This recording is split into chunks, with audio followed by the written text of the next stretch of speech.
Jury deliberations continued in a landmark social media addiction trial. The world's biggest tech companies, Meta and Google, are both accused of using predatory tactics that led to serious harm, including addiction and depression.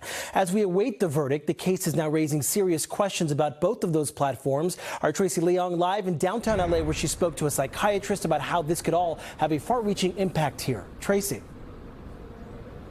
Yeah, Jonathan, today the jury told the judge that they're having difficulty coming to a consensus on one of the defendants. The judge advised them to look over their liability instructions. I spoke to a psychiatrist who says regardless of the verdict, parents need to set clear guidelines on how they're allowing their children to use social media.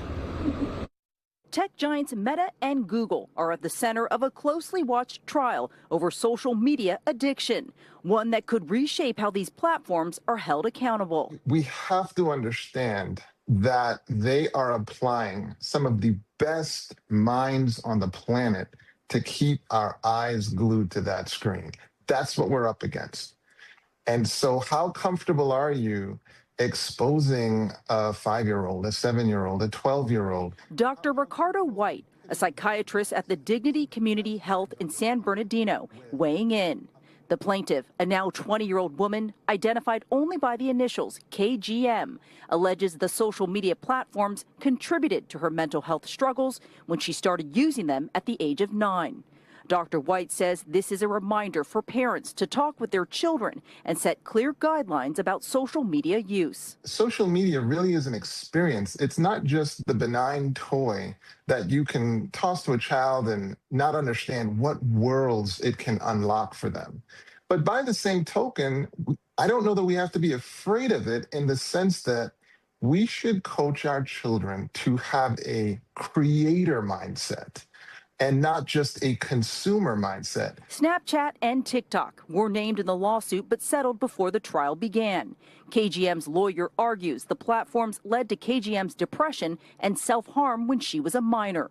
The defendant's lawyers pushing back, claiming it was KGM's relationship with her mother and father that contributed to her mental health struggles. No matter who the jury holds accountable, Dr. White says parents play a key role and should monitor usage and set boundaries for these platforms that protects their well-being. We have to stay involved. We have to preserve some energy to stay involved and actually help our kids through these challenging phases of life that they're going through.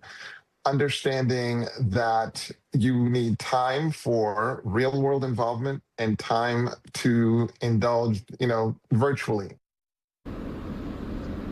Jury deliberations are now in their 7th day. It's unclear if they've reached a verdict. We are still waiting for the plaintiff's lawyer to come out here and brief the media. Reporting live in downtown LA, Tracey Leong, NBC 4 News.